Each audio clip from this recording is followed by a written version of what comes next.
இன்னைக்கு நம்ம பார்க்குறது ஆஷிர்வாத் ஆட்டானுடைய கோதுமை மாவுனுடைய ஒரு டிஷ் பார்ப்போம். ஒரு சப்பாத்தி மாவு பதத்துக்கு கோதுமை மாவு எடுத்து நல்லா பிசைஞ்சு வச்சிருக்கணும். அதுக்கப்புறம் என்ன பண்ணணும், கொஞ்சம் கோதுமை மாவு தனியாக எடுத்து நல்லா கரைச்சி விட்டுக்கணும். கொஞ்சமாக கரைச்சி விட்டுட்டு கொஞ்சம் தண்ணி போடணும். கொஞ்சம் தண்ணி கலந்து விட்டுக்கணும். கொஞ்சம் தண்ணி கலந்து விட்டுக்கிட்டே இருக்கணும். நல்லா தண்ணி கலந்து விட்டுட்டு அதுக்கப்புறம் நம்ம தண்ணி கலந்து விட்டுட்டு எடுத்துட்டு போயிட்டு சிம்மில் வச்சு விட்டுடணும்.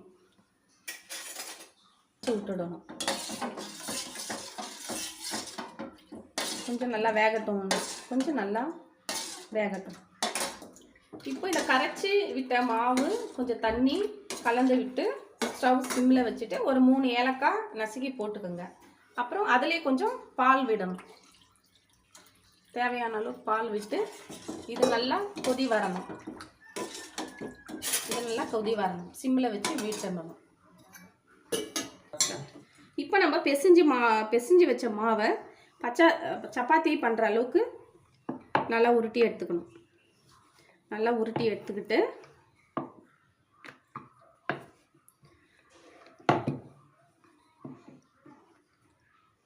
கொஞ்சம் மாவு போட்டு நல்லா உருட்டி எடுத்துக்கோங்க. எடுத்துட்டு இப்போ உருட்டின மாவை கத்தி எடுத்து கட் பண்ணி விட்டுக்கணும். சின்ன சின்ன பீசஸாக கட் பண்ணி விட்டுக்கணும்.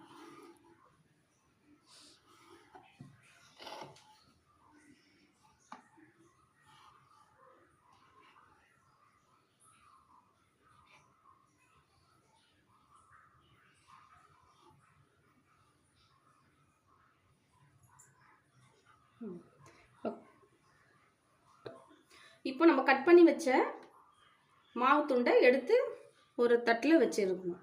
கொஞ்சம் மாவு போட்டுட்டு எல்லாத்தையும் ஒன்று எடுத்து வைக்கணும்.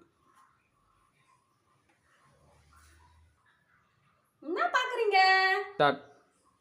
இப்போ நம்ம கட் பண்ணி வச்ச இந்த துண்டுகளை இதில் போட்டுக்கணும். ஒன்று எடுத்து போட்டுக்கணும். போட்டுக்கணும். கட் இப்போ ஒரு துண்டா போட்டது எல்லாமே நல்லா கலந்து விட்டுடணும். நல்லா கலந்து விட்டுட்டு ஸ்டவ் திரும்பி சிம்மில் வச்சிடணும். இப்போ இதில் நாட்டு சர்க்கரை கலந்துக்கலாம். தேவையான அளவுக்கு நாட்டு சர்க்கரை கலந்துக்கலாம்.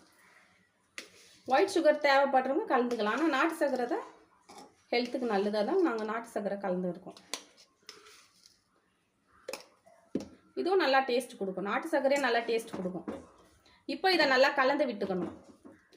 கலந்து விட்டுட்டு ஸ்டவ் சிம்லேயே தான் இருக்கணும். நல்லா கலந்து விட்டு வரணும். இப்போ நல்லா வெந்து வந்திருக்கு. வெந்து வந்துடுச்சு. ஒரு 10 நிமிஷம் நல்லா வேக விட்டுட்டு நல்லா வெந்து வந்திருக்கு. இப்போ எடுத்து பார்த்தீங்கன்னா நல்லா கெட்டியாக ஆயிடுச்சு. ஒரு கோதுமை மாவு வச்சு எப்படி நம்ம வீட்டிலேயே கோதுமை மாவு பாயாசம் செய்யறதுன்றது பார்த்துக்கலாம்.